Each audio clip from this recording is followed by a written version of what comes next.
MCQಗಳ ಮೂಲಕ ಕರೆಂಟ್ ಅಫೇರ್ಸ್ನ ಕಲಿಯೋದ್ರಿಂದ ನಮಗೆ ನ್ಯೂಸ್ ಪೇಪರ್ ಆರ್ಟಿಕಲಲ್ಲಿ ಯಾವ ಒಂದು ಆರ್ಟಿಕಲ್ ಇಂಪಾರ್ಟೆಂಟ್ ಅನ್ನೋದು ಗೊತ್ತಾಗುತ್ತೆ. ಅದ್ರ ಜೊತೆಗೆ ಆ ಆರ್ಟಿಕಲಲ್ಲಿ MCQಗಳು ಹೇಗೆ ಫ್ರೇಮ್ ಆಗ್ತವೆ ಅನ್ನೋದು ಗೊತ್ತಾಗುತ್ತೆ. KS ಗುರುಜಿಗೆ ಎಲ್ರಿಗೂ ಸ್ವಾಗತ. ಈ ಒಂದು ಸೆಷನಲ್ಲಿ ನಾವು ಆಗಸ್ಟ್ನ 4ನೇ ವಾರದ ಕರೆಂಟ್ ಅಫೇರ್ಸ್ಗಳನ್ನ MCQ ಮೂಲಕ ಕಲಿತಾ ಹೋಗೋಣ. ಬನ್ನಿ ಶುರು ಮಾಡೋಣ. ಮೊದಲನೇ ಪ್ರಶ್ನೆ ಬಂದು ಒಂದು ರ್ಯಾಂಕಿಂಗ್ ಬಗ್ಗೆ ಇದೆ. ಈ ರ್ಯಾಂಕಿಂಗ್ ಯಾರು ಅನೌನ್ಸ್ ಮಾಡೋದು ಅಂತಂದ್ರೆ IMD ವರ್ಲ್ಡ್ ಕಾಂಪಿಟೇಟಿವ್ ರ್ಯಾಂಕಿಂಗ್ ಅಂತೇಳಿ. IMD ಅಂತಂದ್ರೆ institute of management and development ಅಂತ, ಮೆಟಲಾಜಿಕಲ್ ಒಂದು ಸಂಬಂಧಪಟ್ಟದ್ದು ಬರುತ್ತೆ, ಅದಲ್ಲ ಇದು. ಸೊ ಇದು institute of management and development ಅಂತೇಳಿ. ಎಕಾನಮಿಗಳು ಯಾವ ರೀತಿ ಕಾಂಪಿಟೇಟಿವ್ ಆಗಿದೆ, ಎಷ್ಟು ಸ್ಪರ್ಧಾತ್ಮಕವಾಗಿ ನಡೀತಾ ಇದೆ ಅನ್ನೋದ್ರ ಮೇಲೆ ಈ ರ್ಯಾಂಕಿಂಗ್ ಅನೌನ್ಸ್ ಮಾಡಿದ್ದಾರೆ.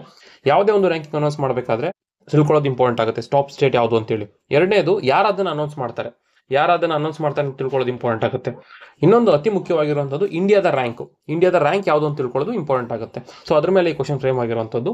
ಸೊ ಕ್ವಶನ್ ನೋಡೋದಾದ್ರೆ, ಸ್ವಿಟ್ಜರ್ಲ್ಯಾಂಡ್ 100 ಅಂಕಗಳೊಂದಿಗೆ ಮೊದಲ ಸ್ಥಾನವನ್ನು ಕಾಯ್ದುಕೊಂಡು ಸಿಂಗಾಪುರ್, ಹಾಂಗ್ಕಾಂಗ್ ಕ್ರಮವಾಗಿ 2 ಮತ್ತು 3ನೇ ಸ್ಥಾನದಲ್ಲಿದೆ. ಮೊದಲನೇ ಸ್ಟೇಟ್ಮೆಂಟ್ ಹೇಳ್ತಾ ಇರುವಂಥದ್ದು ನೋಡೋಣ.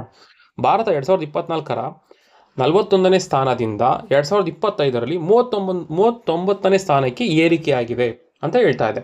ಸೊ ಇಲ್ಲಿ ಇದಕ್ಕೆ ಆನ್ಸರ್ ಬಂದು ಓನ್ಲಿ ಆಗುತ್ತೆ. ಆಕ್ಚುಲಿ ಭಾರತದ ರ್ಯಾಂಕಿಂಗು 2025ರಲ್ಲಿ ಬಂದು 41ನೇ ಸ್ಥಾನ ಇದೆ. ಅಂದರೆ 2024ರಲ್ಲಿ ಇದು ಇಲ್ಲಿ ನೋಡಿದ್ರೆ ಗೊತ್ತಾಗುತ್ತೆ. 2024ರಲ್ಲಿ ಇದು 39ನೇ ಸ್ಥಾನದಲ್ಲಿತ್ತು, ಅಂದರೆ ಒಳ್ಳೆ ರ್ಯಾಂಕಿಂಗಲ್ಲಿತ್ತು. ಈಗ ಏನಾಗಿದೆ ಅಂದರೆ ಸ್ಲಿಪ್ ಆಗಿದೆ, ಕಡಿಮೆ ಆಗಿದೆ, ಜಾಸ್ತಿ ಆಗಿಲ್ಲ. ಸೊ ಹಾಗಾಗಿ ಈಗ 2025ರಲ್ಲಿ 41ನೇ ಸ್ಥಾನಕ್ಕೆ ಬಂದಿದೆ. ಸೊ ಹಾಗಾಗಿ ಎರಡನೇ ಸ್ಟೇಟ್ಮೆಂಟು ರಾಂಗ್ ಆಗುತ್ತೆ, ಮೊದಲನೇ ಸ್ಟೇಟ್ಮೆಂಟು ಕರೆಕ್ಟ್ ಆಗುತ್ತೆ. ಸೊ ಇದನ್ನು ರಿಲೀಸ್ ಮಾಡಿರೋಂಥದ್ದು ಯಾರು? IMD world competitive ranking report ಅಂತ ಕರಿತೀವಿ. ಮತ್ತೆ ಮೊದಲನೇ ಸ್ಟೇಟ್ಮೆಂಟ್ ಏನೇನು ರೀತಿಯಲ್ಲಿ ಸ್ವಿಟ್ಜರ್ಲ್ಯಾಂಡು ಟಾಪ್ ಪೊಸಿಷನ್ಲಿದ್ದು, ಸಿಂಗಾಪುರ್ ಸೆಕೆಂಡಲ್ಲಿದೆ, ಮತ್ತೆ ಹಾಂಗ್ಕಾಂಗು ಥರ್ಡ್ ಪೊಸಿಷನ್ಲಿದೆ. ಸೊ ಕೆಲವೊಂದು ಟೈಮಲ್ಲಿ ಕೇಳೋ ಚಾನ್ಸಸ್ ಇರುತ್ತೆ, ಅದಕ್ಕೋಸ್ಕರ. ಮುಂದಿನ ಪ್ರಶ್ನೆಗೆ ಹೋಗೋದಾದ್ರೆ, ಇಸ್ರೋ ನಡೆಸಿದ ಮೊದಲ integrated air drop test. English ವರ್ಡ್ಗಳು ತಿಳ್ಕೊಳ್ಳೋದು ಇಂಪಾರ್ಟೆಂಟ್ ಆಗುತ್ತೆ ಸೈನ್ಸ್ ಅಂಡ್ ಟೆಕ್ನಾಲಜಿನಲ್ಲಿ. ಯಾಕಂದ್ರೆ ಹೊಸ ಟೆಕ್ನಾಲಜಿಗಳು ಬಂತು ಅಂತಂದ್ರೆ ಅದನ್ನ ಹೇಗಿದೆಯೋ ಹಾಗೆ ಕೇಳ್ತಾರೆ. ಸೊ ಅದಕ್ಕೋಸ್ಕರ ತಿಳ್ಕೊಳ್ಳೋದು ಇಂಪಾರ್ಟೆಂಟ್ ಆಗುತ್ತೆ. ಇಂಟಿಗ್ರೇಟೆಡ್ ಏರ್ ಡ್ರಾಪ್ ಟೆಸ್ಟ್ ಇದರ ಉದ್ದೇಶ ಏನು ಅಂತ ಕೇಳಿದ್ದಾರೆ. ಯಾರು ನಡೆಸಿರುವಂಥದ್ದು ಇದನ್ನ? ಇಸ್ರೋ ನಡೆಸಿರುವಂಥದ್ದು. ಇದಕ್ಕೆ ಆನ್ಸರ್ ಬಂದು ಗಗನಯಾನ್ ಮಿಷನ್ಗಾಗಿ ಪ್ಯಾರಾಚೂಟ್ ಆಧಾರಿತ ಅವರೋಹಣ ವ್ಯವಸ್ಥೆ. ಅಂದರೆ ಗಗನಯಾನ್ ಮಿಷನ್ ಅಲ್ಲಿ ನಾವು 3 ಜನ ಗಗನಯಾನಿಗಳನ್ನ ಏನು ಲೋ ಅರ್ತ್ ಆರ್ಬಿಟ್ ಕಳಿಸ್ತೀವಲ್ಲ, ಅವ್ರನ್ನ ವಾಪಸ್ಸು ರಿಟರ್ನ್ ಕರ್ಕೋಬೇಕಾದ್ರೆ ಯಾವ ಒಂದು ಟೆಕ್ನಾಲಜಿ ಯೂಸ್ ಮಾಡ್ತೀವಿ ಅಂತಂದ್ರೆ ಈ ಒಂದು ಏರ್ ಡ್ರಾಪ್ ಟೆಸ್ಟ್. ನೋಡಿ ಇಲ್ಲಿ ನೋಡಿದ್ರೆ ಗೊತ್ತಾಗುತ್ತೆ. ಈ ರೀತಿಯಲ್ಲಿ ಪ್ಯಾರಾಚೂಟ್ ಸಹಾಯದಿಂದ ಇದನ್ನ ಏರ್ ಡ್ರಾಪ್ ಟೆಸ್ಟ್ ಅಥವಾ ಇಂಟಿಗ್ರೇಟೆಡ್ ಏರ್ ಡ್ರಾಪ್ ಸಿಸ್ಟಮ್ ಅಂತ ಕರಿತೀವಿ. ಇದ್ರ ಮೂಲಕ ಗಗನಯಾನಿಗಳನ್ನ ಕೆಳಗಡೆ ಇಳಿಸ್ಕೊಳ್ಳೋದಕ್ಕೆ ತಂದಿರುವಂಥದ್ದು. ಈಗ ಇದರ ಒಂದು ಟೆಸ್ಟ್ ಆಗಿದೆ. ಸೊ ಅದಕ್ಕೆ ನ್ಯೂಸ್ ಅಲ್ಲಿ ಇರುವಂಥದ್ದು, ನೆನ್ಪಿಟ್ಕೋಬೇಕಾಗುತ್ತೆ. ಮುಂದಿನ ಕ್ವಶನ್ ನೋಡೋದಾದ್ರೆ, ಸುಂದರ್ಬನ್ ಹುಲಿ ಸಂರಕ್ಷಿತ ಪ್ರದೇಶ ಟೈಗರ್ ರಿಸರ್ವ್ ಬಗ್ಗೆ ಕೇಳ್ತಾ ಇದ್ದಾರೆ. ಸುಂದರ್ಬನ್ ಟೈಗರ್ ರಿಸರ್ವ್ ಬಗ್ಗೆ ನೋಡೋಣ. ರಾಷ್ಟ್ರೀಯ ವನ್ಯಜೀವಿ ಮಂಡಳಿ ವಿಸ್ತರಣೆಗೆ ಅನುಮೋದನೆ ನೀಡಿದ ನಂತರ ಸುಂದರ್ಬನ್ ಭಾರತದಲ್ಲಿ 2ನೇ ಅತಿ ದೊಡ್ಡ ಹುಲಿ ಸಂರಕ್ಷಿತ ಪ್ರದೇಶವಾಗಲಿದೆ. ಆಕ್ಚುಲಿ ಈಗ ಅದಾಗಿದೆ, ಅಪ್ರೂವ್ ಆಗಿದೆ ಇದು. ಸೊ ಮೊದಲನೇ ಸ್ಟೇಟ್ಮೆಂಟ್ ಇದು. ಎರಡನೇ ಸ್ಟೇಟ್ಮೆಂಟ್ ನೋಡೋದಾದ್ರೆ, ಸುಂದರ್ಬನ್ 1973ರಲ್ಲಿ ಸ್ಥಾಪಿತವಾದ ಭಾರತದ ಅತ್ಯಂತ ಹಳೆಯ ಹುಲಿ ಸಂರಕ್ಷಿತ ಪ್ರದೇಶಗಳಲ್ಲಿ ಒಂದಾಗಿದೆ. ಒನ್ ಆಫ್ ದ ಅಂತ ಹೇಳ್ತೀವಿ ನಾವು. ಒನ್ ಆಫ್ ದ ಅಂತ ಹೇಳೋದು ಓಲ್ಡೆಸ್ಟ್ ಅಂತಂದ್ರೆ ಕಂಪ್ಲೀಟ್ ಫ್ಯಾಕ್ಚುಯಲ್ ಆಗುತ್ತೆ.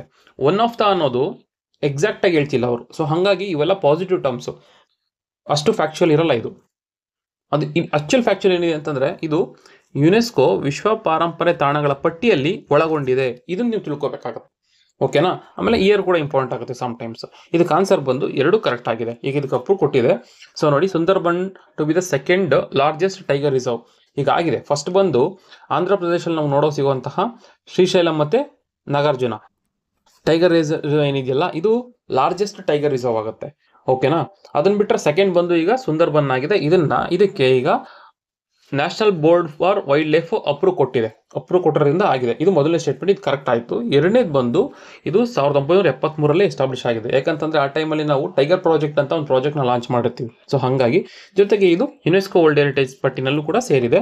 ಆಮೇಲೆ ಪ್ರಪಂಚದಲ್ಲಿ ಮ್ಯಾಂಗ್ರೂವ್ಸ್ಗಳ ಜೊತೆ ಹುಲಿನ ನೋಡೋಕ್ಕೆ ಅಂತ ಸಿಗುವಂಥದ್ದು ಏಕೈಕ ಜಾಗ ಈ ಒಂದು ಸುಂದರ್ಬನ್ಸ್ ಟೈಗರ್ ರಿಸರ್ವ್. ತುಂಬಾ ಇಂಪಾರ್ಟೆಂಟ್ ಆಗುತ್ತೆ.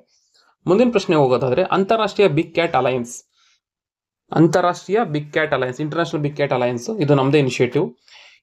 ಒಳಗೊಂಡಿರುವ ದೊಡ್ಡ ಬೆಕ್ಕಿನ ಜಾತಿಯ ಪ್ರಾಣಿಗಳು ಯಾವುವು ಅಂದ್ರೆ, which of the following big cats are included in the international big cat alliance. Big cat alliance ಅಲ್ಲಿ ಯಾವುದನ್ನ ಸೇರಿಸ್ಕೊಂಡು ಅವುಗಳನ್ನ ಪ್ರೊಟೆಕ್ಷನ್ ಮಾಡ್ತಾ ಇದ್ದಾರೆ ಅಂತ ಕೇಳಿದ್ದಾರೆ. ಇಂಪಾರ್ಟೆಂಟ್, ನೆನ್ಪಿಟ್ಕೋಬೇಕಾಗತ್ತೆ. ಏನೇನು ಕೊಟ್ಟಿದ್ದಾರೆ?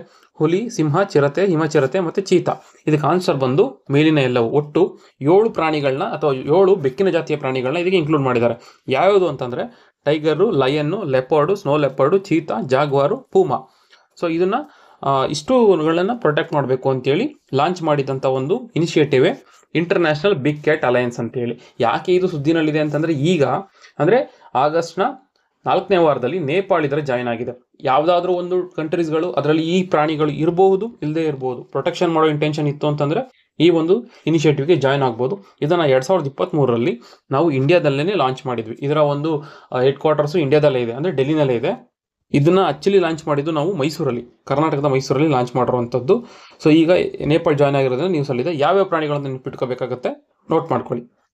ಮುಂದಿನ ಒಂದು ಪ್ರಶ್ನೆ ಹೋಗೋದಾದರೆ, ಫಿಜಿ ದ್ವೀಪ ಯಾವ ಮಹಾಸಾಗರದಲ್ಲಿದೆ? ಯಾವುದಾದ್ರೂ ಒಂದು ಐಲ್ಯಾಂಡು ನ್ಯೂಸಲ್ಲಿತ್ತು ಅಂತಂದರೆ, ಡಿಸ್ಪ್ಯೂಟೆಡ್ ಆಗ್ಬೋದು ಅಥವಾ ಬೇರೆ ಬೇರೆ ಕಾರಣಗಳಾಗ್ಬೋದು, ನ್ಯೂಸಲ್ಲಿತ್ತು ಅಂತಂದರೆ ಅದರ ಲೊಕೇಶನ್ ತಿಳ್ಕೊಳ್ಳೋದು ಇಂಪಾರ್ಟೆಂಟು, ಮ್ಯಾಪಿಂಗಲ್ಲಿ ಇಂಪಾರ್ಟೆಂಟ್ ಆಗುತ್ತೆ. ಫಿಜಿ ದ್ವೀಪ ಯಾವ ಮಹಾಸಾಗರದಲ್ಲಿದೆ ಅಂತ ಕೇಳಿದರೆ ಇದಕ್ಕೆ ಆನ್ಸರ್ ಬಂದು ಪೆಸಿಫಿಕ್ ಓಷನ್ ಅಥವಾ ಪೆಸಿಫಿಕ್ ಓಷನಲ್ಲಿ ಇರುವಂಥದ್ದು, ಪೆಸಿಫಿಕ್ ಮಹಾಸಾಗರದಲ್ಲಿ ನೋಡೋಕೆ ಸಿಗುವಂಥದ್ದು. ಇದು ಯಾಕೆ ನ್ಯೂಸಲ್ಲಿದೆ ಅಂತಂದರೆ, ಈ ಒಂದು ಫಿಜಿ ದ್ವೀಪ ಏನಿದೆಯಲ್ಲ, ಅಲ್ಲಿನ ಪ್ರಧಾನಮಂತ್ರಿಗಳು, ಅವರ ಹೆಸರು ಬಂದು ರಬುಕಾ ಅಂತೇಳಿ, ಅವರು ಡೆಲ್ಲಿನಲ್ಲಿ ನಮ್ಮ ಪ್ರೆಸಿಡೆಂಟ್ ಮುರ್ಮು ಅವ್ರನ್ನ ಮೀಟ್ ಮಾಡಿದ್ದಾರೆ. ಸೊ ಹಾಗಾಗಿ ಇದು ಸುದ್ದಿನಲ್ಲಿರುವಂಥದ್ದು. ನ್ಯೂಸ್ ಆರ್ಟಿಕಲಲ್ಲಿ ನೋಡಿ, ಕೆಲವೊಂದು ಟೈಮಲ್ಲಿ ಅಲ್ಲೇ ಮೆನ್ಷನ್ ಮಾಡಿರ್ತಾರೆ ನೋಡಿ, ಪೆಸಿಫಿಕ್ ಐಲ್ಯಾಂಡ್, ಇದೇ ಕ್ವಶನ್ ಆಗಿರುವಂಥದ್ದು. ಸೊ ಏನಕ್ಕೆ ಅಂತಂದರೆ, ಎಕನಾಮಿಕ್ ಟೈಸು ಮತ್ತು ಬೇರೆ ಬೇರೆ ರೀತಿಯಲ್ಲಿ ಸ್ಟ್ರಾಟಜಿಕ್ ಲೊಕೇಶನ್ಸ್ ಇಂಪಾರ್ಟೆಂಟ್ ಆಗುತ್ತೆ. ಸೊ ಹಾಗಾಗಿ ತಿಳ್ಕೊಳ್ಳೋದು ಇಂಪಾರ್ಟೆಂಟ್ ಆಗುತ್ತೆ IRಗಳಲ್ಲಿ. ಸೊ ನೋಡಿ, ಈ ಫಿಜಿ ಏನಿದೆಯಲ್ಲ, ಇದು ಈ ಒಂದು ಪೆಸಿಫಿಕ್ ಓಷನಲ್ಲಿ ಲೊಕೇಟ್ ಆಗಿರುವಂಥದ್ದು. ಓಷ್ನಿಯಾ ಅಂತ ಒಂದು ಪಾರ್ಟ್ ಬರುತ್ತಲ್ಲ, ಕಾಂಟಿನೆಂಟು, ಅದರ ಒಂದು ಭಾಗ ಆಗಿದೆ.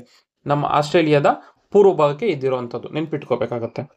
ಮುಂದಿನ ಪ್ರಶ್ನೆಗೆ ಹೋಗೋದಾದರೆ, ಕಾರ್ಮಿಕ ಮತ್ತು ಉದ್ಯೋಗ ಸಚಿವಾಲಯ according to the ministry of labour and employment consider the following statements. ಕೆಲವೊಂದು ಸ್ಟೇಟ್ಮೆಂಟ್ಗಳು ಕೊಟ್ಟಿದ್ದಾರೆ. ಡೇಟಾನ ಎಲ್ಲಿಂದ ತಗೊಂಡಿದ್ದಾರೆ ಅಂದರೆ, ministry of labour and employment ಇಂದನೇ ತಗೊಂಡಿದ್ದಾರೆ. ಏನು ಹೇಳುತ್ತೆ ಇಲ್ಲಿ? ಒಂದು ಏನಾಗುತ್ತೆ ಅಂತಂದರೆ, ministry of labour and employment ಏನಿದೆಯಲ್ಲ, ಇದು ಡೇಟಾ ಕೊಡುತ್ತೆ. ಈ ಕೊಟ್ಟಂಥ ಡೇಟಾನ ministry of statistics and programme implementation ಕೆಳಗಡೆ ಒಂದು ಆರ್ಗನೈಸೇಷನ್ ಬರುತ್ತೆ, NSO ಅಂತೇಳಿ. NSO ಅಂತಂದರೆ ನ್ಯಾಷನಲ್ ಸ್ಟ್ಯಾಟಿಸ್ಟಿಕ್ಸ್ ಆರ್ಗನೈಸೇಷನ್ ಅಂತೇಳಿ. ಇದು ಡೇಟಾಗಳನ್ನ ಕಂಪೈಲ್ ಮಾಡಿಬಿಡುತ್ತೆ. ಇದು ಬಿಡುವಂಥ ರಿಪೋರ್ಟೇ ಪೀರಿಯಾಡಿಕ್ ಲೇಬರ್ ಫೋರ್ಸ್ ಸರ್ವೆ ಅಂತೇಳಿ. ಅರ್ಥ ಆಯ್ತಾ?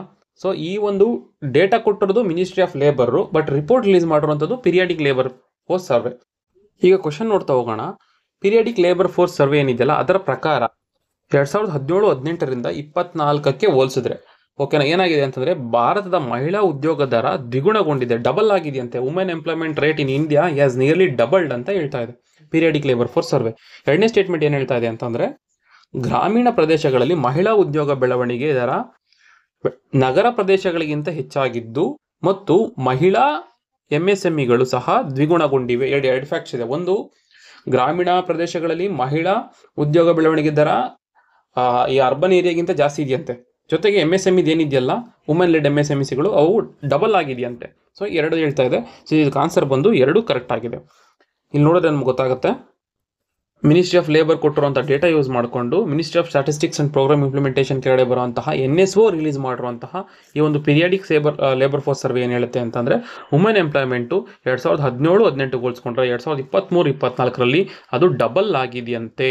ಜೊತೆಗೆ ರೂರಲ್ ಏರಿಯಾದಲ್ಲಿ ಸುಮಾರು 96% ಎಂಪ್ಲಾಯ್ಮೆಂಟ್ ಜಾಸ್ತಿ ಆಗಿದೆಯಂತೆ ನಗರ ಪ್ರದೇಶಗಳ ಕಂಪೇರ್ ಮಾಡ್ಕೊಂಡು. ನಿಮ್ಗೊಂದು ಕಾನ್ಸೆಪ್ಟ್ ಬರುತ್ತೆ, ಫೆಮಿನೈಸೇಷನ್ ಆಫ್ ಅಗ್ರಿಕಲ್ಚರ್ ಅಂತ. ಅಂದರೆ ಯಾವಾಗ ರೂರಲ್ಗಳಿಂದ ಮೈಗ್ರೇಟ್ ಆಗಿ ಹೋಗ್ತಾರೆ ಹೊರಗಡೆ ಕೆಲಸ ಮಾಡೋದಕ್ಕೆ ಮನೆಯ ಗಂಡಸರುಗಳು, ಆಗ ಅಲ್ಲಿನಂತಹ ಜಮೀನು ಅಥವಾ ಅಗ್ರಿಕಲ್ಚರ್ ರೆಸ್ಪಾನ್ಸಿಬಿಲಿಟಿ ವುಮೆನ್ ಮೇಲೆ ಬೀಳುತ್ತೆ. ಸೊ ಹಾಗಾಗಿ ರೂರಲ್ ಎಂಪ್ಲಾಯ್ಮೆಂಟಲ್ಲಿ ಅಥವಾ ರೂರಲ್ ಜಾಗಗಳಲ್ಲಿ ವುಮೆನ್ ಎಂಪ್ಲಾಯ್ಮೆಂಟ್ ರೇಟ್ ಯಾವಾಗೂ ಜಾಸ್ತಿ ಇರುತ್ತೆ. ಇದೊಂದೇ ಅಂತಲ್ಲ, ಈಗ ಬುಟ್ಟಿ ಆಗ್ಬೋದು, ಗೃಹ ಕೈಗಾರಿಕೆಗಳಾಗ್ಬೋದು, ಈ ರೀತಿಯಾಗಿ ಸಣ್ಣ ಪುಟ್ಟದಾದ್ರೂ ಬಂದೇ ಬರುತ್ತೆ. ಸೊ ಅದ್ರ ಜೊತೆಗೆ ಇನ್ನೊಂದು ಫ್ಯಾಕ್ಟ್ಸ್ ಏನು ಹೇಳಿದೆ ಅಂತಂದರೆ, MSMEಗಳು, ವುಮೆನ್ ಲೆಡ್ MSMEಗಳು, ವುಮೆನ್ ಲೀಡ್ ಮಾಡ್ತಿರುವಂಥ MSMEಗಳು ಈಗ 2023-24ಕ್ಕೆ 2010-11 ಹೋಲಿಸ್ಕೊಂಡ್ರೆ ಡಬಲ್ ಆಗಿದೆ ಅಂತಲೂ ಹೇಳ್ತಾ ಇದೆ. ಸೊ ಹಾಗಾಗಿ very very important facts, note ಮಾಡಿಟ್ಕೊಳ್ಳಿ. ಮುಂದಿನ ಪ್ರಶ್ನೆ ಹೋಗೋದಾದರೆ, ಬ್ರಿಟಿಷರ ವಿರುದ್ಧ ನಡೆದ ಉಲ್ಗುಲಾನ್ ಆದಿವಾಸಿ ದಂಗೆ ನೇತೃತ್ವ ವಹಿಸಿದವರು ಯಾರು? ಇದು UPSC ಕ್ವಶನ್. ಯಾರು ಅಂತ ಕೇಳಿದರೆ ಇದಕ್ಕೆ ಆನ್ಸರ್ ಬಂದು ಮಿರ್ಸಾ ಮುಂಡಾ ಅವರು.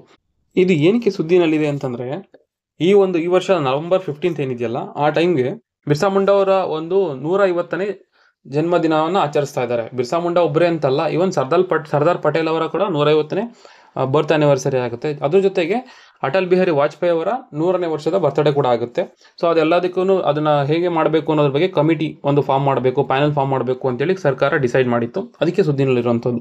ಇನ್ನು ನಮ್ಮ ಪ್ರಶ್ನೆಗೆ ಬರೋದಾದರೆ, ಬಿರ್ಸಾ ಮುಂಡಾ ಅವರ 150ನೇ ಬರ್ತ್ ಆ್ಯನಿವರ್ಸರಿಗೆ ಸೊ ಈ ಕಮಿಟಿ ಫಾರ್ಮ್ ಆಗಿರುವಂಥದ್ದು. ಇವರು ಲೀಡ್ ಮಾಡಿದಂಥ ಒಂದು ರೆವಲ್ಯೂಷನ್ ದಂಗೆ ಯಾವುದು ಅಂತಂದರೆ ದಂಗೆ ಬ್ರಿಟಿಷರ ವಿರುದ್ಧ ಮಾಡಿದಂಥದ್ದು, ಇಲ್ಲಿ ಛೋಟಾ ನಾಗ್ಪುರ್ ಪ್ಲಾಟಲ್ಲಿ ಮಾಡಿದಂಥದ್ದು. ಈ ಒಂದು ಟ್ರೈಬಲ್ ಕಮ್ಯುನಿಟಿ ಈಗಲೂ ಕೂಡ ಇವ್ರನ್ನ ದೇವರು ಅನ್ನೋ ರೀತಿಯಲ್ಲಿ ನೋಡ್ತಾರೆ. ತುಂಬ ಇಂಪಾರ್ಟೆಂಟ್ ಆಗುತ್ತೆ, ನೋಟ್ ಮಾಡಿಟ್ಕೊಳ್ಳಿ. ಮುಂದಿನ ಪ್ರಶ್ನೆ ಹೋಗೋದಾದ್ರೆ, ಲಿಂಕಿ ಸಮೀಕ್ಷೆಯ ಪ್ರಕಾರ ಈ ಕೆಳಗಿನ ಹೇಳಿಕೆಗಳನ್ನು ಪರಿಗಣಿಸಿ.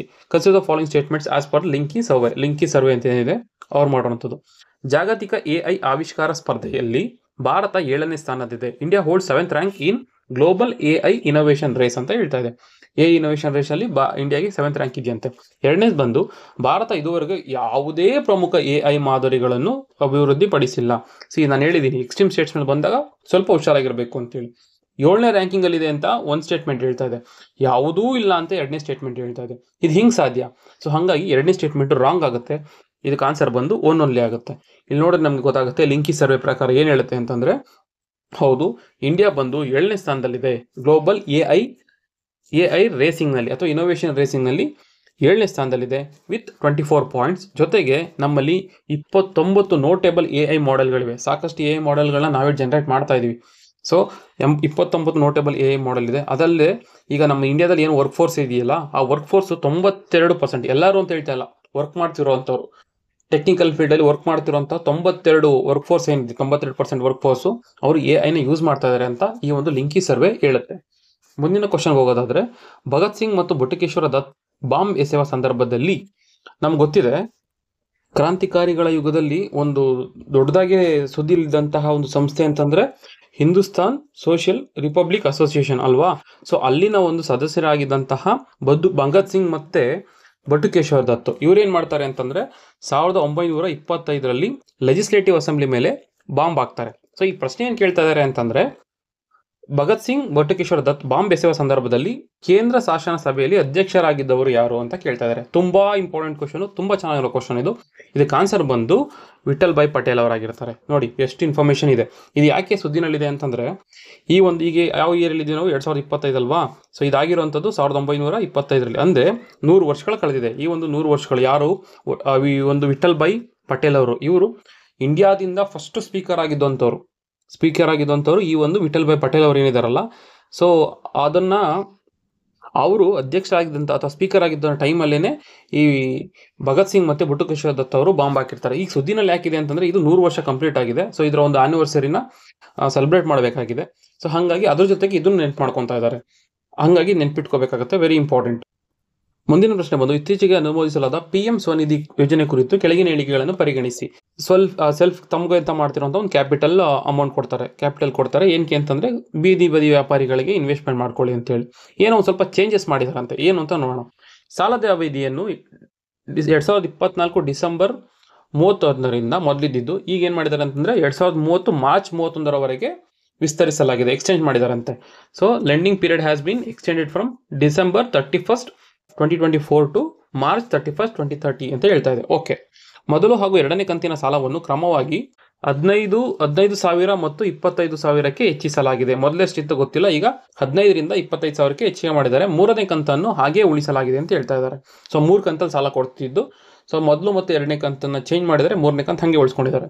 ಎರಡನೇ ಸಾಲವನ್ನು ತೀರಿಸಿದ ಫಲಾನುಭವಿಗಳು UPI ಆಧಾರಿತ ರೂಪೇ ಕ್ರೆಡಿಟ್ ಕಾರ್ಡ್ ಕೊಡ್ತಾರಂತೆ, ಅರ್ಹರಾಗುತ್ತಾರೆ ಅಂತ ಹೇಳ್ತಾರೆ. ಇದಕ್ಕೆ ಆನ್ಸರ್ ಬಂದು 1 2 3 ಎಲ್ಲಾನು ಕರೆಕ್ಟ್ ಆಗಿದೆ.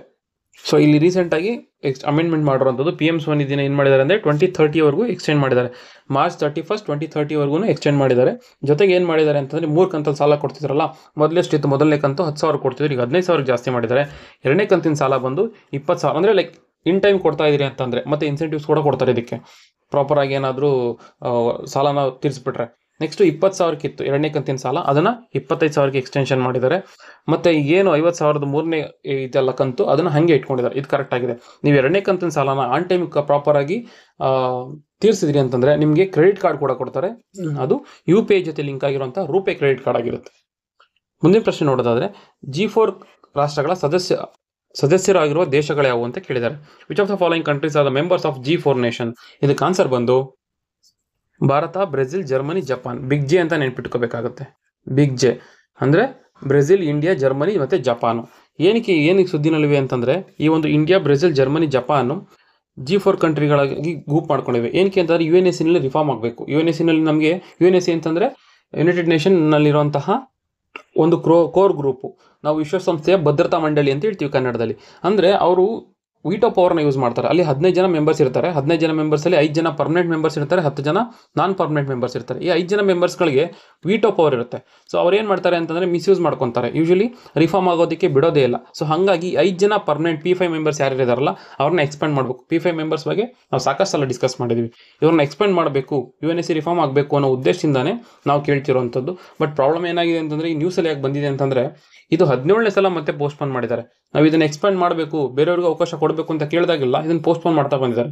ಸೊ ಅದಕ್ಕೆ ಸುದ್ದಿನಲ್ಲಿರುವಂಥದ್ದು. ಈ ಒಂದು ಕ್ವಶನ್ ತಿಳ್ಕೊಬೇಕಾಗಿರೋದು G4 ಮೆಂಬರ್ಸ್ ಯಾರು ಅಂತ: India, Brazil, Germany and Japan. ಮುಂದಿನ ಪ್ರಶ್ನೆಗೆ ಹೋಗೋದಾದ್ರೆ, NHAI ಅಂದರೆ national highway authority of India ಒಂದು ಪ್ರಾಜೆಕ್ಟ್ ತಂದಿದೆಯಂತೆ. ಆ ಪ್ರಾಜೆಕ್ಟ್ ಹೆಸರು ಬಂದು ಆರೋಹಣ, ಪ್ರಾಜೆಕ್ಟ್ ಆರೋಹಣ. ಇದರ ಉದ್ದೇಶ ಏನು ಅಂತ ಕೇಳಿದ್ದಾರೆ. So what is the main objective of national highway authority of India project ಆರೋಹಣ ಅಂತ ಕೇಳಿದ್ದಾರೆ. ಇದಕ್ಕೆ ಆನ್ಸರ್ ಬಂದ್ಬಿಟ್ಟು ಟೋಲ್ ನೌಕರರ ಮಕ್ಕಳ ಶಿಕ್ಷಣಕ್ಕೆ ಬೆಂಬಲ ನೀಡುವುದು. ಅಲ್ಲಿ ಏನು ಟೋಲ್ ವರ್ಕರ್ಸ್ ಇರ್ತಾರಲ್ಲ ಅವರ ಒಂದು ಶಿಕ್ಷಣಕ್ಕೆ ಬೆಂಬಲ ನೀಡಬೇಕು ಅಂತ, to support education for childrens of toll plaza employees. So ಯಾರು ತಂದಿರುವಂಥದ್ದು ಇದನ್ನ ಅಂತಂದ್ರೆ national highway authority of India with Vertis infrastructure trust ಅವ್ರ ಜೊತೆ ಕೊಲಾಬ್ರೇಟ್ ಆಗಿ ತಂದಿರುವಂಥದ್ದು. ನೆನ್ಪಿಟ್ಕೋಬೇಕಾಗುತ್ತೆ, ಈ ಟೋಲ್ ಪ್ಲಾಜಾದಲ್ಲಿ ಕೆಲಸ ಮಾಡ್ತಾರ ಎಂಪ್ಲಾಯಿಗಳು, ಅವರ ಮಕ್ಕಳ ಎಜುಕೇಷನ್ಗೆ ತಂದಿರುವಂಥ ಸ್ಕೀಮ್ ಬಂದು ಪ್ರಾಜೆಕ್ಟ್ ಆರೋಹಣ. ಮುಂದಿನ ಪ್ರಶ್ನೆಗೆ ಹೋಗೋದಾದ್ರೆ, what is the name of the India's air defence system refer to as the country's own iron dome. ಭಾರತದ ಸ್ವಂತ ಐರನ್ ಡೋಮ್. ಐರನ್ ಡೋಮ್ ಬಂದು ಇಸ್ರೇಲ್ದು. ಸೊ ಅದನ್ನ ಕಂಪೇರ್ ಮಾಡಿ ಹೇಳ್ತಾ ಇದ್ದಾರೆ. ಭಾರತದ ಸ್ವಂತ ಐರನ್ ಡೋಮ್ ಎಂದು ಕರೆಯಲ್ಪಡುವ ವಾಯು ರಕ್ಷಣಾ ವ್ಯವಸ್ಥೆ ಹೆಸರೇನು? ಇದಕ್ಕೆ ಆನ್ಸರ್ ಬಂದು ಸುದರ್ಶನ ಚಕ್ರ. ತುಂಬಾ ಇಂಪಾರ್ಟೆಂಟ್. ನರೇಂದ್ರ ಮೋದಿ ಅವರು ತಮ್ಮ ಇಂಡಿಪೆಂಡೆನ್ಸ್ ಸ್ಪೀಚಲ್ಲಿ ಮೆನ್ಷನ್ ಮಾಡಿದ್ದಾರೆ, ಮತ್ತೆ ಈಗ ಪದೇ ಪದೇ ಸುದ್ದಿನಲ್ಲಿದೆ, ಹಾಗಾಗಿ ಇಂಪಾರ್ಟೆಂಟ್ ಆಗುತ್ತೆ. ಸುದರ್ಶನ ಚಕ್ರ ಅಂತಂದ್ರೆ ಇದು ಏರ್ ಡಿಫೆನ್ಸ್ ಸಿಸ್ಟಮ್. ಅಂದ್ರೆ ಇದು ಶೀಲ್ಡ್ ಮತ್ತೆ ಸ್ವಾಡ್ ತರನೇ ಆಕ್ಟ್ ಆಗುತ್ತಂತೆ. ಇದು ಆರ್ಮಿ, ನೇವಿ ಮತ್ತೆ ಏರ್ ಫೋರ್ಸ್ ಇಂಟಿಗ್ರೇಟೆಡ್ ಆಗಿ ಕೆಲಸ ಮಾಡುವಂಥದ್ದು. ಅಂದ್ರೆ ಒಂದ್ ಕಡೆ ಪ್ರೊಟೆಕ್ಷನ್ ಕೊಡುತ್ತೆ, ಬರುವಂತ ಮಿಸೈಲ್ಗಳನ್ನ ತಡೆದು ಪ್ರೊಟೆಕ್ಷನ್ ಕೊಡುತ್ತೆ. ಅದ್ರ ಜೊತೆಗೆ ಇದು ಕೂಡ ಮಿಸೈಲ್ಗಳನ್ನ ಲಾಂಚ್ ಮಾಡುತ್ತೆ ಆಚೆ ಟಾರ್ಗೆಟೆಡ್ ಗ್ರೂಪ್ಗಳು ನೋಡಿ. ಸೊ ಹಾಗಾಗಿ ಇದು ಶೀಲ್ಡ್ ಮತ್ತೆ ಸ್ವಾಡ್ ತರ ವರ್ಕ್ ಆಗುತ್ತೆ. ಈಗ ನಾವು ಇಸ್ರೇಲ್ ನೋಡಿದಂತಹ ಐರನ್ ಡೋಮ್ ಏನಿದೆಯಲ್ಲ ಅದರ ರೀತಿನಲ್ಲೇ ಕೆಲಸ ಮಾಡುತ್ತಂತೆ ಏರ್ ಡಿಫೆನ್ಸ್ ಸಿಸ್ಟಮ್. ಇದು ನೆನ್ಪಿಟ್ಕೋಬೇಕಾಗುತ್ತೆ. ಹೆಸರು ಬಂದು ಸುದರ್ಶನ ಚಕ್ರ. Very very important. ಮುಂದಿನ ಪ್ರಶ್ನೆ ಬಂದು 2030 ಕಾಮನ್ವೆಲ್ತ್ ಗೇಮ್ಸ್ ಆಯೋಜನೆ ಕುರಿತು ಕೆಳಗಿನ ಹೇಳಿಕೆಗಳನ್ನು ಪರಿಗಣಿಸಿ. ಕಾಮನ್ವೆಲ್ತ್ ಗೇಮ್ ಇದೆ. ಭಾರತ ಆಯೋಜನೆಗೆ ಭಾರತ ಆಯೋಜನೆ ಮಾಡೋದಕ್ಕೆ ಕೇಂದ್ರ ಸಚಿವ ಸಂಪುಟ ಅನುಮೋದನೆ ನೀಡಿದೆ. The union cabinet approved India's bid to hold 23rd Commonwealth Games approve ಮಾಡಿದೆಯಂತೆ. ಹೌದು, ಇದಕ್ಕೆ ಸುದ್ದಿನಲ್ಲಿರುವಂಥದ್ದು. ಮುಂಬೈಯನ್ನು ಕ್ರೀಡಾಕೂಟಕ್ಕಾಗಿ ಸೂಕ್ತ ಸ್ಥಳವೆಂದು ಸೂಚಿಸಲಾಗಿದೆ. ಯಾವಾಗೂ ಫ್ಯಾಕ್ಟ್ಸ್ ಇದ್ದಾಗ ಸ್ವಲ್ಪ ಯೋಚನೆ ಮಾಡಿ ಅಂತ ಹೇಳ್ತೀನಿ. ಇದು ಮುಂಬೈ ಅಲ್ಲ, ಬದಲಿಗೆ ಅಹಮದಾಬಾದ್. ಸೊ ಹಾಗಾಗಿ ಆನ್ಸರ್ ಬಂದು ಇದಕ್ಕೆ ಇಲ್ಲಿ ಕೇಳಿರೋದೇನು ತಪ್ಪಾದ ಹೇಳಿಕೆ ಅಲ್ವಾ? ಅಂದ್ರೆ ಆನ್ಸರ್ ಬಂದು 2 ಓನ್ಲಿ ಆಗುತ್ತೆ. ಇಲ್ಲಿ ಎರಡನೇದು ತಪ್ಪಾಗಿರುವಂಥದ್ದು. ಹೌದು, 2030 ಒಂದು ಕಾಮನ್ವೆಲ್ತ್ ಗೇಮ್ಸ್ ಕ್ರೀಡಾಕೂಟ ಏನಿದೆಯಲ್ಲ ಅದನ್ನ ಇಂಡಿಯಾನೇ ಹೋಸ್ಟ್ ಮಾಡ್ತಾ ಇದೆ. ಇದು ಎಲ್ಲಿ ಸ್ಥಳಾನ ಸೂಕ್ತ ಅಂತ ಕನ್ಸಿಡರ್ ಮಾಡಿದೆ ಅಂತಂದ್ರೆ ಅಹಮದಾಬಾದ್, ಮುಂಬೈ ಅಲ್ಲ. ಯಾಕೆ ಅಂತಂದ್ರೆ ಅಹಮದಾಬಾದ್ ಇನ್ನೊಂದು ಸ್ಪೆಷಾಲಿಟಿ ಏನು ಹೇಳಿ, ಇದು ಪ್ರಪಂಚದ ಅತಿ ಅಗಲವಾದ ಸ್ಟೇಡಿಯಂ ಆಗಿದೆ. ಸೊ ಅದನ್ನೇ ಐಡಿಯಲ್ ವೆನ್ಯೂ ಅಂತೇಳಿ ಡಿಸೈಡ್ ಮಾಡಿದ್ದಾರೆ. ಸೊ ಯಾವಾಗ ಇಂಡಿಯನ್ ಒಲಿಂಪಿಕ್ ಅಸೋಸಿಯೇಷನ್ ಇದಕ್ಕೆ ಅಪ್ರೂವ್ ಕೊಡ್ತೋ, ಈಗ ಅದನ್ನ ಕ್ಯಾಬಿನೆಟ್ ಅಲ್ಲಿ ಅಪ್ರೂವ್ ಮಾಡಿ 2030 ಒಂದು ಕಾಮನ್ವೆಲ್ತ್ ಕ್ರೀಡಾಕೂಟನ ನಾವೇ ಹೋಸ್ಟ್ ಮಾಡ್ತಾ ಇದೀವಿ. ಮುಂದಿನ ಪ್ರಶ್ನೆಗೆ ಹೋಗೋದಾದ್ರೆ, ಭಾರತ 2ನೇ ರಾಕೆಟ್ ಉಡಾವಣಾ ಕೇಂದ್ರ ಕುರಿತು ಈ ಕೆಳಗಿನ ಹೇಳಿಕೆಗಳನ್ನು ಪರಿಗಣಿಸಿ. ನಮ್ಗೆ ಗೊತ್ತಿದೆ, ಮೊದಲನೇದು ಯಾವುದು? ಶ್ರೀಹರಿಕೋಟ, ಆಂಧ್ರ ಪ್ರದೇಶದಲ್ಲಿರುವಂತಹ ಶ್ರೀಹರಿಕೋಟ. ಅದಲ್ಲದೆ ಈಗ ನಾವು 2ನೇ ರಾಕೆಟ್ ಉಡಾವಣಾ ಕೇಂದ್ರನ ತರ್ತಾ ಇದೀವಿ ಅಂತ. ಎಲ್ಲಿ ಅಂತ ನೋಡ್ತಾ ಇದ್ದಾರೆ. ಎಲ್ಲಿ ಅಂತಂದ್ರೆ ಇದು ಮೊದಲನೇ ಸ್ಟೇಟ್ಮೆಂಟ್ ಹೇಳ್ತಾ ಇದೆ, ತೂತುಕುಡಿ ಜಿಲ್ಲೆಯ ಕುಲಶೇಖರಪಟ್ಟಣಂನಲ್ಲಿ ನಿರ್ಮಾಣ ಕಾರ್ಯ ನಡೆಯಲಿದೆ ಅಂತ ಮೊದಲನೇ ಸ್ಟೇಟ್ಮೆಂಟ್ ಹೇಳ್ತಿರೋದು. ಎರಡನೇ ಸ್ಟೇಟ್ಮೆಂಟ್ ಹೇಳುತ್ತೆ ಅಂತಂದ್ರೆ, ಈ ಬಾಹ್ಯಾಕಾಶ ಬಂದರು ಮುಖ್ಯವಾಗಿ ಸಣ್ಣ ಉಪಗ್ರಹ ಉಡಾವಣಾ ವಾಹನ ಅಂದ್ರೆ SSLV ಅಂತ ಕೇಳಿದೇವಲ್ವಾ, ಸ್ಮಾಲ್ ಸ್ಯಾಟಲೈಟ್ ಲಾಂಚಿಂಗ್ ವೆಹಿಕಲ್ಸ್ಗಳು, ಅವುಗಳನ್ನ ಉಡಾವಣೆ ಮಾಡೋದಕ್ಕೆ ಅಂತ ವಿನ್ಯಾಸ ಮಾಡಲಾಗಿದೆ ಸ್ಪೆಷಲಿ ಅಂತ ಹೇಳ್ತಾ ಇದೆ. ಯಾವ್ದು ಹೇಳಿಕೆಗಳು ಸರಿಯಾಗಿದೆ ಅಂತ ಕೇಳಿದ್ರೆ ಎರಡೂ ಸರಿಯಾಗಿದೆ. ಈ ನ್ಯೂಸ್ ಆರ್ಟಿಕಲ್ ನೋಡಿದ್ರೆ ನಮ್ಗೆ ಗೊತ್ತಾಗುತ್ತೆ. ಇಂಡಿಯಾ ಸ್ಪೇಸ್ ಸ್ಟೇಷನ್ ಏನಿದೆ, ಇಂಡಿಯಾಸ್ ರಾಕೆಟ್ ಲಾಂಚಿಂಗ್ ಸ್ಟೇಷನ್ ಏನಿದೆ, ಅದನ್ನ ಈಗ ನಾವು ಆಂಧ್ರ ಪ್ರದೇಶದಲ್ಲಿ ಆಲ್ರೆಡಿ ನಮ್ಗೆ ಗೊತ್ತಿದೆ, ಪ್ರೈವೇಟ್ ಅವ್ರಿಗೆ ನಾವು ಅವಕಾಶ ಕೊಡ್ತಾ ಇದೀವಿ. ಸೊ ಹಾಗಾಗಿ ಸ್ವಲ್ಪ ಮತ್ತೆ ಅಡ್ವಾನ್ಸ್ಮೆಂಟ್ ಚೆನ್ನಾಗಿ ನಡೀತಾ ಇದೆ. ಈ ಇರೋ ಟೈಮಲ್ಲಿ ನಾವು ಒಂದ್ರ ಮೇಲೆ ನಾವು ಹೆವಿ ಬರ್ಡನ್ ಕೊಡೋಕ್ಕಾಗಲ್ಲ. ಹಾಗಾಗಿ ನಮಗೆ ಎರಡನೇ ಆಪ್ಷನ್ಸ್ ಅವಶ್ಯಕತೆ ಇದೆ. ಸೊ ಅದಕ್ಕೆ ಅಂತಾನೆ ನಾವು ಕುಲಶೇಖರಪಟ್ಟಣಂ, ಟುಟಿಕೋನ್ ಅಥವಾ ತೂತುಕುಡಿ ಅಂತ ಏನು ಕರಿತೀವಲ್ಲ ಡಿಸ್ಟಿಕ್ಸು, ಅಲ್ಲಿ ಆ ಡಿಸ್ಟಿಕಲ್ಲಿ ತಮಿಳ್ನಾಡಲ್ಲಿ ಎಸ್ಟಾಬ್ಲಿಷ್ ಮಾಡ್ತಾ ಇದೀವಿ. ಇದ್ರ ಕೆಪಾಸಿಟಿ ಎಷ್ಟಿರುತ್ತೆ ಅಂದರೆ ವರ್ಷಿಕವಾಗಿ ಸುಮಾರು 25 ಸ್ಯಾಟಲೈಟ್ಗಳನ್ನ ಲಾಂಚ್ ಮಾಡೋ ರೀತಿಯಲ್ಲಿ ಅದನ್ನು ತಯಾರು ಮಾಡ್ತಾ ಇದೀವಿ. ಮುಖ್ಯವಾಗಿ ಇದ್ರ ಉದ್ದೇಶ ಏನಂತಂದ್ರೆ ಸ್ಮಾಲ್ ಸ್ಯಾಟಲೈಟ್ ಲಾಂಚಿಂಗ್ ವೆಹಿಕಲ್ಸ್ಗಳನ್ನ ಲಾಂಚ್ ಮಾಡೋದಕ್ಕೆ ಅವಕಾಶ ಕೊಡುವಂಥದ್ದು ಮೊದಲಿಗೆ. ಆಮೇಲೆ ಡೆವಲಪ್ ಮಾಡ್ಕೊಂಡು ಹೋಗ್ತಾರೆ. ಸೊ ಇದೇನು ಮಾಡುತ್ತೆ ಅಂತಂದ್ರೆ ಸ್ಮಾಲ್ ಸ್ಯಾಟಲೈಟ್ ಲಾಂಚಿಂಗ್ ವೆಹಿಕಲ್ ಸುಮಾರು 500 kg ಇರುವಷ್ಟು ಪೇಲೋಡ್ಗಳನ್ನ 400 ಕಿಲೋಮೀಟರ್ ವರೆಗೂ ಕ್ಯಾರಿ ಮಾಡುವಷ್ಟು ಶಕ್ತಿಶಾಲಿ ಇರುವಂಥದ್ದು. ಸೊ ಎಲ್ಲಿ ಅಂತ ನೆನ್ಪಿಟ್ಕೊಳ್ಳಿ, ಕುಲಶೇಖರಪಟ್ಟಣಂ, ತಮಿಳುನಾಡು. ಮುಂದಿನ ಪ್ರಶ್ನೆ ಬಂದು ಚಂದ್ರಯಾನ್ 5 ಕುರಿತು ಈ ಕೆಳಗಿನ ಹೇಳಿಕೆಗಳನ್ನು ಪರಿಗಣಿಸಿ. ಚಂದ್ರಯಾನ್ 5 ಬಗ್ಗೆ ಕೇಳ್ತಾ ಇದ್ದಾರೆ. The India and Japan collaborating on Chandrayaan 5 under LUPEX mission. Bharat ಮತ್ತು ಜಪಾನ್ ಲುಪೆಕ್ಸ್ ಮಿಷನ್ ಅಡಿಯಲ್ಲಿ ಜಂಟಿಯಾಗಿ ಕಾರ್ಯನಿರ್ವಹಿಸಲಿದೆ. ಇದಕ್ಕೆ ಲುಪೆಕ್ಸ್ ಅನ್ನೋ ಹೆಸರಿದೆ ಅಂತ ಕೇಳ್ತಾ ಇದ್ದಾರೆ. ಎರಡನೇ ಸ್ಟೇಟ್ಮೆಂಟ್ ನೋಡೋದಾದ್ರೆ, ಈ ಮಿಷನ್ ಚಂದ್ರನ ಉತ್ತರ ಧ್ರುವ ಮತ್ತು ಅಲ್ಲಿನ ಸಂಪನ್ಮೂಲಗಳನ್ನು ಅನ್ವೇಷಿಸಲು ಉದ್ದೇಶಿಸಿದೆ. ಅಗೇನ್ ಇದು ಫ್ಯಾಕ್ಟ್ಸ್. ನಿಮಗೆ ಡೈರೆಕ್ಷನ್ಸ್ ಬಂದಾಗ ಹುಷಾರಾಗಿರಬೇಕು. East to west you should have proper knowledge. ಈಗ ಆಲ್ರೆಡಿ ನಮ್ಗೆ ಉತ್ತರ ಧ್ರುವ ಕಾಣಿಸ್ತಾ ಇದೆ. We are not interested in north pole. ನಮಗೆ ಆಕ್ಚುಲಿ ಇಂಟ್ರೆಸ್ಟ್ ಇರುವಂಥದ್ದು ಈಗ ಸೌತ್ ಪೋಲ್. ಸೊ ನೀವು ಅನಾಲಿಸಿಸ್ ಮಾಡಿದ್ರು, ಫ್ಯಾಕ್ಟ್ಸ್ ಅಂತ ತೆಗೆದ್ರು ಇದು ತಪ್ಪಾಗುತ್ತೆ. ಇದಕ್ಕೆ ಸರಿಯಾದ ಉತ್ತರ ಬಂದು ಎ ಆಗುತ್ತೆ. ಇಲ್ಲಿ ನೋಡಿ ನಿಮ್ಗೆ ಗೊತ್ತಾಗುತ್ತೆ. Modi welcomes India's ಜಾಕ್ಸಾ collaboration. India ಮತ್ತೆ ಜಪಾನ್ನ ಜಾಕ್ಸಾ, ಇಂಡಿಯಾದ ಇಸ್ರೋ ಮತ್ತೆ ಜಪಾನ್ನ ಜಾಕ್ಸಾ ಕೊಲಾಬ್ರೇಷನ್ ಮಾಡ್ಕೋತಾ ಇದೆ. ಯಾವುದಕ್ಕೆ ಅಂತಂದ್ರೆ ಚಂದ್ರಯಾನ್ 5ಗೆ ಅಥವಾ ಲುಪೆಕ್ಸ್ ಮಿಷನ್ಗೆ. ಸೊ ಇವ್ರೇನ್ ಮಾಡ್ತಾರೆ ಅಂತಂದ್ರೆ ನೆಕ್ಸ್ಟ್ ಮೂನ್ ಮೇಲೆ ಸೌತ್ ಪೋಲ್ ಅಲ್ಲಿ ಸಾಫ್ಟ್ ಲ್ಯಾಂಡಿಂಗ್ ಮಾಡಿ ಅಲ್ಲಿ ಕೆಲವೊಂದು ಎಕ್ಸ್ಪೆರಿಮೆಂಟ್ಗಳನ್ನ ಮಾಡ್ತಾರೆ. ಇದಕ್ಕೆ ಅಂತೇಳಿ ಎರಡು ಕೊಲಾಬ್ರೇಟ್ ಆಗಿರೋದ್ರಿಂದ ಇನ್ನೊಂದು ಫ್ಯಾಕ್ಟ್ಸ್ ಏನಂತಂದ್ರೆ ಈ ಲುಪೆಕ್ಸ್ ಮಿಷನ್ಗೆ ರೋವರ್ ಮತ್ತೆ ಲ್ಯಾಂಡರ್ಗಳ ಅವಶ್ಯಕತೆ ಇರುತ್ತೆ. ಈಗ ಲಾಂಚಿಂಗ್ ವೆಹಿಕಲ್ ಅವಶ್ಯಕತೆ ಇರುತ್ತೆ. ಸೊ ಇದಕ್ಕೆ ವೆಹಿಕಲ್ಲು ಮತ್ತೆ ರೋವರ್ ಯಾರು ಕೊಡ್ತಾರೆ ಅಂತ ಕೇಳೋದಾದ್ರೆ ಜಾಕ್ಸಾ ಅಥವಾ ಜಪಾನ್ ಅಂತ ಹೇಳ್ಬೋದು. ಜಪಾನ್ನ ಕೊಡುಗೆ ಆಗಿರುತ್ತೆ ಇದು. ಇದಕ್ಕೆ ಲ್ಯಾಂಡರ್ ನಮ್ಗೆ ಆಲ್ರೆಡಿ ಫೇಮಸ್ ಇದೀವಿ ನಾವು. ಚಂದ್ರಯಾನ್ 3ನಲ್ಲಿ ಸಾಫ್ಟ್ ಲ್ಯಾಂಡಿಂಗ್ ಮಾಡಿ ಒಂದು ಹೆಸರುವಾಸಿ ಆಗಿದ್ದೀವಿ. ಸೊ ಭಾರತ ಸೌತ್ ಪೋಲ್ ಅಲ್ಲಿ ಸಾಫ್ಟ್ ಲ್ಯಾಂಡಿಂಗ್ ಮಾಡೋದ್ರಲ್ಲಿ ಫಸ್ಟ್ ಇಂಡಿಯಾದಲ್ಲಿ, ಇಡೀ ಪ್ರಪಂಚದಲ್ಲೇ ನಾವೇ ಫಸ್ಟ್ ಮಾಡಿರುವಂಥದ್ದು. ಸೊ ಹಾಗಾಗಿ ನಮ್ದು ಲ್ಯಾಂಡರ್ ಚೆನ್ನಾಗಿ ವರ್ಕ್ ಆಗ್ತಾ ಇದೆ. ಇದಕ್ಕೆ ನಾವು ಲ್ಯಾಂಡರ್ ಪ್ರೊವೈಡ್ ಮಾಡ್ತಾ ಇದೀವಿ. ಈ ರೀತಿಯ ಕೊಲಾಬ್ರೇಟ್ ಆಗಿ ಈ ಲುಪೆಕ್ಸ್ ಮಿಷನ್ ನಾವು ಲಾಂಚ್ ಮಾಡ್ತಾ ಇರುವಂಥದ್ದು. ಮುಂದಿನ ಪ್ರಶ್ನೆಗೆ ಹೋಗೋದಾದ್ರೆ, ತುಮಕೂರಿನ ಬುಕ್ಕಾಪಟ್ನ ವನ್ಯಜೀವಿ ಅಭಯಾರಣ್ಯ ಕುರಿತು ಕೆಳಗಿನ ಹೇಳಿಕೆಗಳನ್ನು ಪರಿಗಣಿಸಿ. Consider the following statements. Bukkapatna sanctuary Tumakuru was notified in 2019. ಚಿಂಕಾರಗಳ ವಾಸಸ್ಥಳವನ್ನು ರಕ್ಷಿಸಲು 2019ರಲ್ಲಿ ಅಧಿಸೂಚನೆ ಹೊರಡಿಸಲಾಯಿತು. ಈ ಒಂದು ಬುಕ್ಕಾಪಟ್ನ ವೈಲ್ಡ್ ಲೈಫ್ ಸ್ಯಾಂಚುರಿ ಬಗ್ಗೆ ಕೇಳ್ತಾ ಇದ್ದಾರೆ. ಚಿಂಕಾರಗಳನ್ನ ಪ್ರೊಟೆಕ್ಷನ್ ಮಾಡೋಕ್ಕೆ ಅಂತೇಳಿ. ಯೂಶಲಿ ವೈಲ್ಡ್ ಲೈಫ್ ಸ್ಯಾಂಚುರಿಗಳು ಸ್ಪೀಸಿಸ್ ಸ್ಪೆಸಿಫಿಕ್ ಆಗಿರ್ತವೆ. ನೆಕ್ಸ್ಟ್ ಇದನ್ನ 2019ರಲ್ಲಿ ಮಾಡ್ತಾ ನೋಡೋಣ. ಚಿಂಕಾರಗಳ ಹೊರತಾಗಿ ಇಲ್ಲಿ ಚಿರತೆ, ಕರಡಿ, ಹೈನಾ, 4 ಕೊಂಬಿನ ಜಿಂಕೆ ಸಹ ಕಂಡು ಬರ್ತವೆ. ಇದಕ್ಕೆ ಆನ್ಸರ್ ಬಂದು 2 ಕರೆಕ್ಟ್ ಆಗಿದೆ. ಇಲ್ಲಿ ನೋಡ್ರೆ ಗೊತ್ತಾಗುತ್ತೆ. ಎಲ್ಲಿ ಚಿಕ್ಕನಾಯಕನಹಳ್ಳಿ, ತುಮಕೂರಿನ ಚಿಕ್ಕನಾಯಕನಹಳ್ಳಿನಲ್ಲಿ ನಮಗೆ ನೋಡೋಕೆ ಸಿಗುವಂಥದ್ದು ಈ ಒಂದು ಬುಕ್ಕಾಪಟ್ನ ಸ್ಯಾಂಚುರಿ. ಇದು ಫೇಮಸ್ ಇರೋದು ಚಿಂಕಾರಗಳ ಪ್ರೊಟೆಕ್ಷನ್ಗೆ ಅಂತಾನೆ ಫೇಮಸ್ ಇರುವಂಥದ್ದು. 2019ರಲ್ಲಿ ಇದು ನೋಟಿಫೈ ಮಾಡ್ತಾರೆ. ಇದ್ರ ಜೊತೆಗೆ ಬೇರೆ ಬೇರೆ ಬ್ಲಾಕ್ ಬಕ್ಕು, 4 ಆಂಡ್ ಆಂಟಿಲೋಪ್ಸ್ ಇವೆಲ್ಲ ನೋಡೋಕೆ ಸಿಗುತ್ತೆ. ಇದು ಕರೆಕ್ಟ್ ಆಗಿದೆ. ಯಾಕೆ ಈ ಸುದ್ದಿನಲ್ಲಿದೆ ಅಂತಂದ್ರೆ, ಓರೋ ಜಿಯೋ ಎಕ್ಸ್ಪ್ಲೋರೇಷನ್ ಅನ್ನೋ ಒಂದು ಕಂಪ್ನಿ ಇಲ್ಲಿ ಮೈನಿಂಗಿಗೆ ಅಪ್ರೂವ್ ತಗೊಂಡಿದೆ, ಗೋಲ್ಡ್ ಮೈನಿಂಗ್ ಎಕ್ಸ್ಪ್ಲೋರೇಷನ್ ಮಾಡೋಕೆ ಅಂತ ಹೇಳ್ಬಿಟ್ಟು. ಸೊ ಹಾಗಾಗಿ ಈಗ ಈ ಒಂದು ಬುಕ್ಕಾಪಟ್ನ ವೈಲ್ಡ್ ಲೈಫ್ ಸ್ಯಾಂಚುರಿ ಏನಿದೆ ಮತ್ತು ಅಲ್ಲಿರುವಂಥ ಸ್ಪೀಷೀಸ್ಗೆ ಥ್ರೆಟ್ ಇದೆ ಅಂತ ಹೇಳಿ ನ್ಯೂಸಲ್ಲಿ ಇರುವಂಥದ್ದು ನೆನ್ಪಿಟ್ಕೊಳ್ಳಿ. ಮುಂದಿನ ಆರ್ಟಿಕಲ್ ನೋಡೋದಾದ್ರೆ, ಹಿರೇಬೆನಗಲ್ ಐತಿಹಾಸಿಕ ತಾಣ ಕುರಿತು ಈ ಕೆಳಗಿನ ಹೇಳಿಕೆಗಳನ್ನು ಪರಿಗಣಿಸಿ. ಈ ತಾಣ ಕರ್ನಾಟಕದ ಕೊಪ್ಪಳ ಜಿಲ್ಲೆಯ ಗಂಗಾವತಿ ತಾಲೂಕಿನಲ್ಲಿದೆ. ಯಾವುದೇ ಒಂದು ಲೊಕೇಶನ್ ಆದ್ರೂ ಆ ಡಿಸ್ಟಿಕ್ ಅಥವಾ ಲೊಕೇಶನ್ ತಿಳ್ಕೊಳ್ಳೋದು ಇಂಪಾರ್ಟೆಂಟ್ ಆಗುತ್ತೆ, ಸೈಟ್ಸ್. ಸೊ ಇದು ಕೊಪ್ಪಳ ಜಿಲ್ಲೆಯ ಗಂಗಾವತಿ ತಾಲೂಕಿನಲ್ಲಿದೆ ಅಂತ ಮೊದಲನೇ ಸ್ಟೇಟ್ಮೆಂಟ್ ಹೇಳ್ತಾ ಇದೆ.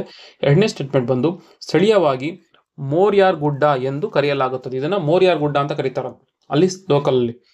ಓಕೆ, ಇಲ್ಲಿ 106 ಬೃಹತ್ ಶಿಲಾಯುಗದ ಸ್ಮಾರಕಗಳಿವೆ. ಯಾವ ಶಿಲಾಯುಗ? ಬೃಹತ್ ಶಿಲಾಯುಗದ ಸ್ಮಾರಕಗಳಿವೆ ಅಂತ ಎರಡನೇ ಸ್ಟೇಟ್ಮೆಂಟ್ ಹೇಳ್ತಾ ಇದೆ.